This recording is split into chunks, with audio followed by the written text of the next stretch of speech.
我们接下来要准备的是这个西班牙蛋菜哦，西班牙式的炒蛋菜。你要用这个蛋菜之前呢，在它的这个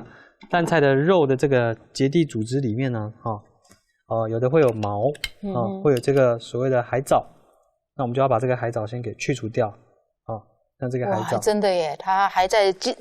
吃这个海藻的时候呢，就被补上来了。我们要把这个海藻给它捞掉。像蛋菜我们如果去买回来，需不需要像我们这样海瓜子啊，或者我们的那个蛤蜊，我们需要去把它再泡一些盐水，让它吐沙？有没有这个动作？新鲜的蛋菜，如果你买回来，其实我们只要洗干净就好了。就是像你刚才讲的，把里面的一些海藻啊，或者是那些比较你看它感觉不属于它肉质本身的，把它去掉。对，就是它吃起来像刚刚那个它的上面附着上面的那个海藻，你就可以把它去除掉，因为它比较无法消化。那这个呢是我们的这个腊肠，西班牙的腊肠。好特别哦，他们的腊肠。那这是比较算是用肉去做，有一些是用风干式的这种腊肠。那它实际好像这样就可以吃了吗？这个可以吃，但是就是我们加热过之后，它的风味会比较好一些。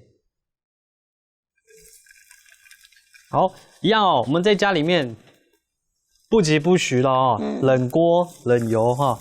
那我们加这个洋葱跟这个腊肠，然后开始让它像是有点在半煎炒的概念让它放着，然后慢慢的去加热，那它的味道会开始慢慢释放出来，会开始释放出很多的这个腊肠的味道好，到目前为止，其实我们都没有造成太大的油烟所以我们就是开了中火，然后慢慢来煎炒这一个腊肠跟洋葱。因为最主要，其实我们就是要把这两个材料的香气给逼出来，让它可以扩散在这整个锅子里面。当然，观众可能会很好奇说，为什么蒜头不先下？其实蒜头它也算是提味的一种，所以你先下，其实整锅蒜头味道会太重，那你会抢掉所谓的这个腊肠甚至是蛋菜的味道。但是因为我们今天都是一些比较重口味的材料那我们的着重在于的点呢是最后，待会我们蛋菜下去之后要跟白酒的结合，那这个时候就可以下我们刚刚已经挑干净的这些蛋菜。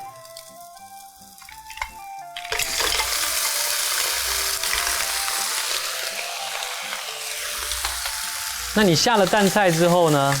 这时候让它要让它煮一下，因为蛋菜本身都会含一点点的水分你就可以开始慢慢开始转大火，让它烧干收汁一下。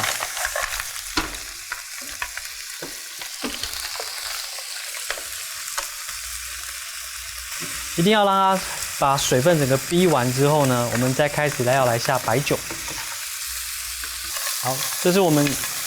汤汁已经缩干了之后呢，下白酒。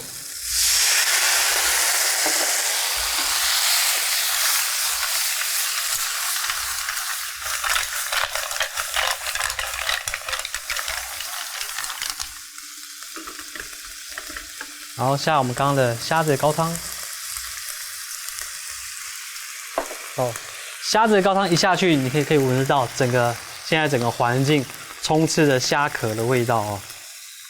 你在熬制这个虾子高汤的时候，有没有用另外的一些辛香料去一起熬制？洋葱跟虾壳就这样子，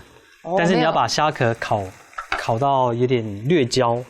就可以了。我是用炒的，用烤的很好。好，然后黑橄榄，然后辣椒，然后小番茄。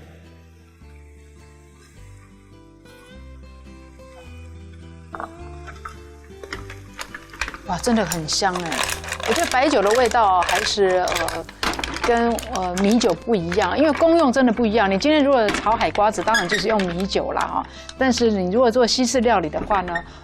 我就不希望观众朋友说，厨娘我可不可以用米酒来代替了那它的小番茄如果说在家里可以的话，它在加热过程把小番茄挤破，再挤破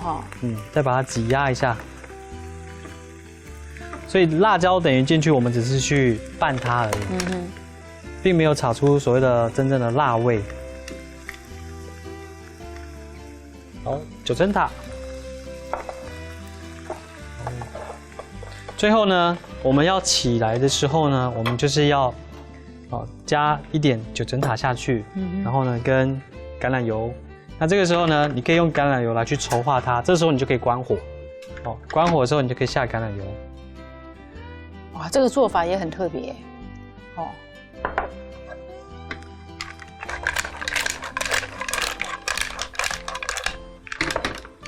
哇，整个那个料理的那个色泽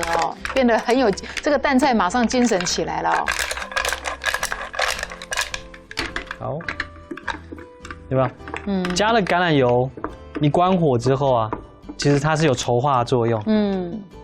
它整个会让你的这个菜看起来色泽非常的够，有点像中菜一样我们在最后的时候可能加点香油，加点什么油拌炒一下。